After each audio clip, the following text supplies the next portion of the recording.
Hola a todos, este es un video cortito que quiero hacer. Quiero empezar unos nuevos tipos de videos que se van a llamar corta, así, hashtag corta. Quiero hablar brevemente de algún tema puntual y hoy quiero comenzar hablando del contexto bíblico. Bueno, el contexto bíblico es algo súper importante y tiene que ver con relación a frases, palabras, dichos o ideas que están en la Biblia que muchas veces son, como se dice vulgarmente, sacadas de contexto y, como dice un refrán que he escuchado por ahí, un versículo sin contexto es un pretexto. Entonces es súper importante tener en cuenta el contexto del versículo que estamos citando. Y el contexto lo podemos tener en varios, digamos, niveles. Por ejemplo, primero el contexto versicular dentro del mismo versículo, o sea, lo que lo precede y lo que lo sucede. Los versículos que están antes y después ya nos dan una idea de qué quería decir el autor.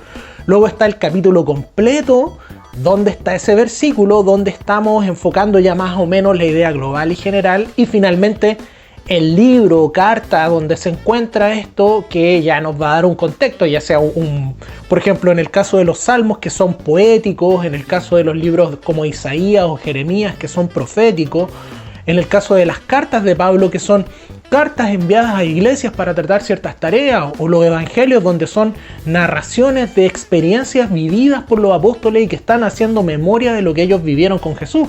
Entonces, cada libro tiene en sí mismo una estructura contextual que le va a dar el sentido a estos versículos que estamos citando. Luego tenemos el contexto de que si está en el Antiguo Testamento antes de la cruz o en el Nuevo Testamento después de la cruz. Recordemos que el Antiguo Testamento se trata de apuntar a una obra que iba a ser Cristo, y el Nuevo Testamento es el resultado de la obra de Cristo y, digamos, la iglesia. Entonces también la posición dentro del Antiguo y el Nuevo Testamento tiene mucho que ver con lo que estamos tratando. Y por último tenemos el contexto temporal y cultural en el cual fue escrito este libro que estamos citando, y eso también es muy importante. Vamos a ver ahora unos ejemplos pequeños de qué se trata esto. Todo lo puedo en Cristo que me fortalece. Es un versículo súper conocido, Filipenses 4:13, y muchas personas lo usan así como: no, yo voy a emprender una carrera porque todo lo puedo en Cristo. No, voy a empujar este auto que pesa 5 toneladas porque todo lo puedo en Cristo. Y cuando tú lo lees en el versículo, primero es una carta que escribe el apóstol Pablo a la iglesia de Filipos, y cuando lo lees en su contexto, versículos anteriores, por ejemplo, dice: me alegro muchísimo en el Señor de que al fin hayan vuelto a interesarse en mí. Y un poco más adelante les dice: sé lo que es vivir en pobreza y lo que es vivir en abundancia. He aprendido a vivir en todas y cada una de las circunstancias, tanto a quedar saciado como a pasar hambre, a tener de sobra como a sufrir escasez. Todo lo puedo en Cristo que me fortalece. Entonces, cuando lo leemos ya en su contexto, nos damos cuenta de que Pablo estaba hablando de una circunstancia difícil que le ha tocado vivir, y se ha dado cuenta luego de recapitular que ha sabido vivir con abundancia y con escasez, y está hablando aquí específicamente de lo material, porque dice y a pasar hambre o a tener de sobra. Entonces está hablando de un contexto material y dice: wow, puedo soportar todas estas cosas, todo esto lo he podido vivir en Cristo que me fortalece. ¿Se dan cuenta que cambia el sentido de este versículo cuando lo citamos en su contexto?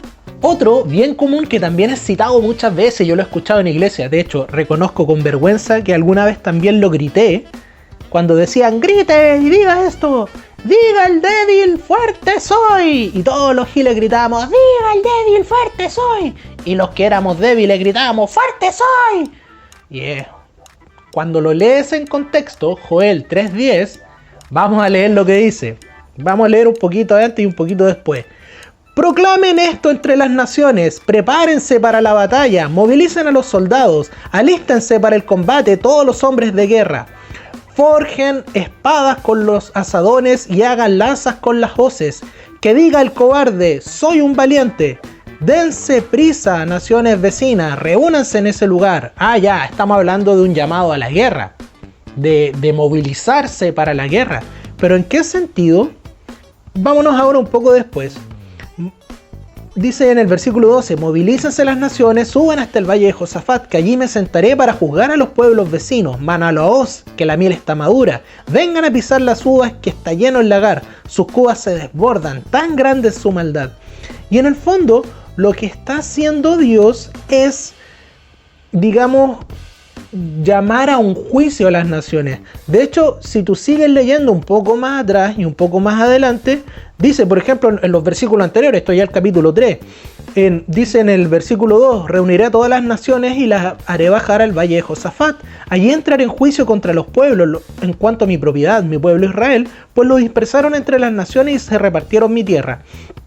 Se repartieron a mi pueblo echando suerte, cambiaron a niños por prostitutas y para emborracharse vendieron niñas por vino. Entonces, aquí en el fondo lo que está diciendo el Señor es esto. Ya, pues, vengan al valle, vengan aquí a pelear, pues. No son choritos, vengan a pelear conmigo.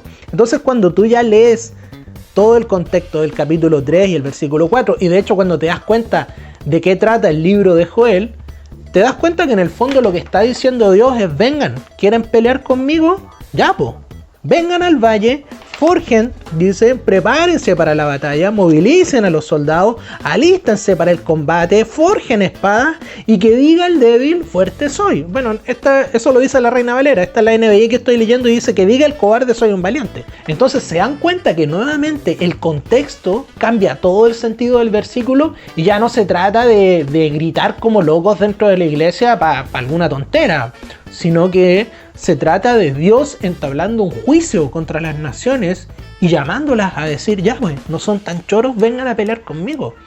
Entonces cambia nuevamente el sentido de lo que estamos leyendo en base al contexto. Y por último, para citar un poco el contexto cultural, en Génesis 15:17 leemos lo siguiente.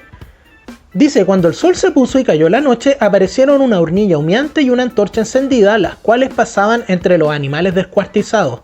En aquel día el Señor hizo un pacto con Abraham.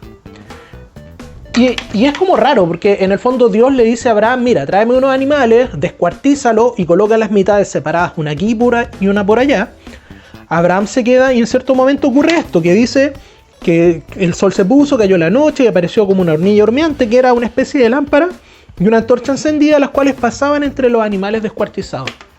Bueno, uno lo encuentra raro cuando lo lee así, pero he investigado y resulta que en la época en que vivió Abraham, esa era la forma de ratificar un pacto.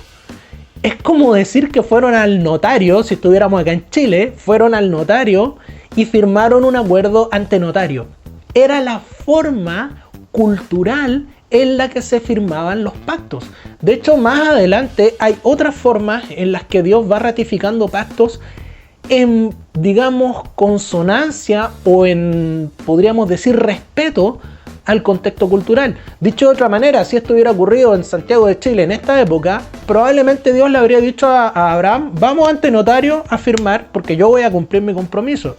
Y esto es hermoso porque aquí ves a Dios en un sentido completamente misional o misionero, adaptándose a la cultura del momento para, por medio de esa cultura, establecer su pacto, sus leyes y sus decretos.